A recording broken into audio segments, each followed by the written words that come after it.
So my name is Jennifer Humphries, and I'm Vice President of Membership, Public Policy and Communications at the Canadian Bureau for International Education. In the Americas, we have a lot to share, and I think before we established the Conference of the Americas on International Education, we were not sharing enough. I think that bringing all of the countries together to talk about higher education and to talk about international cooperation and how we can better help each other, I think is really critically important. It's a huge area, but we have a lot in common. I was struck by some of the comments today at the opening ceremony of Conference of the Americas. This is the third Conference of the Americas. The first one was in Calgary in 2010, the second one in Rio de Janeiro in 2012, and now here we are in Monterrey, Mexico in 2013.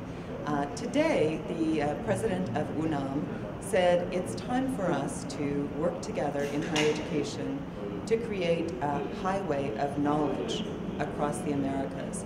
We need to leverage the resources that we have better, work together in order that we all benefit, in order that all of our societies benefit. And he did point out, as we all know, that there is a distribution of wealth and knowledge deficit. We need to work harder to distribute it. So I think that we can share a lot. It's not a question of one country knowing it all, it's a question of all countries working together. In Canada, which is where I'm from, at CBIE, we feel that there are a number of areas that need to be looked at in international higher education. We certainly need to look at professional recognition. Increasingly, senior leaders are seeing the importance of internationalization of higher education, are coming on board, as we say.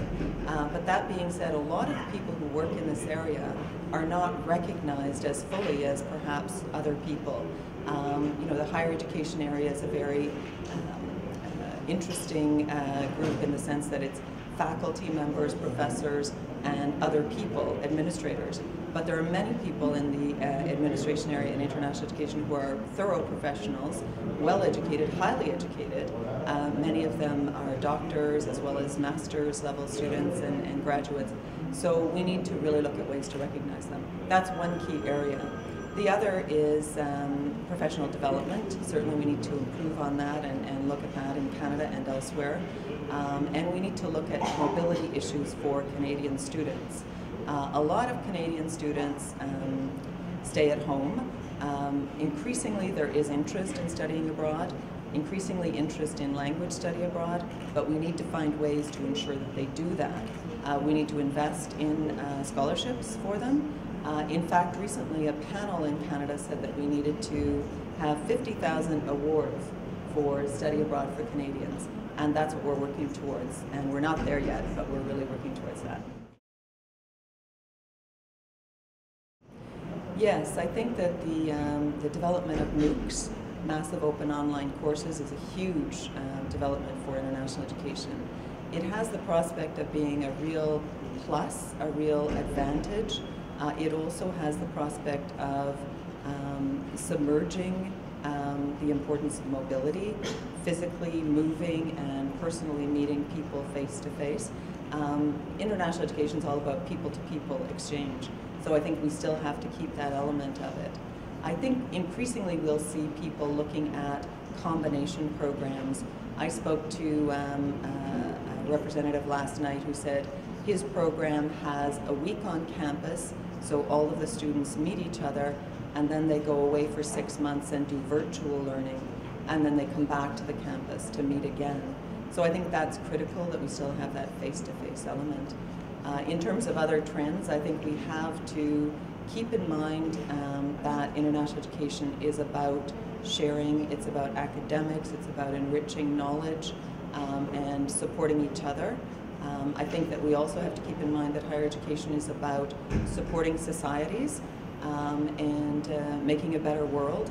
In fact, the theme of CBIE's annual conference this year in Vancouver is Education for a Better World. What is our global social responsibility? And in fact, that was raised by the rector of UNAM this morning. We do have an obligation in higher education. We do have an obligation to ensure that our students are prepared to create a better world, and we have to help them there. Which brings me to the third issue, the changing of the guard, youth. And I think that international education is starting to come to grips with the youth, the need to ensure that younger people are very much immersed in this field and very knowledgeable about it.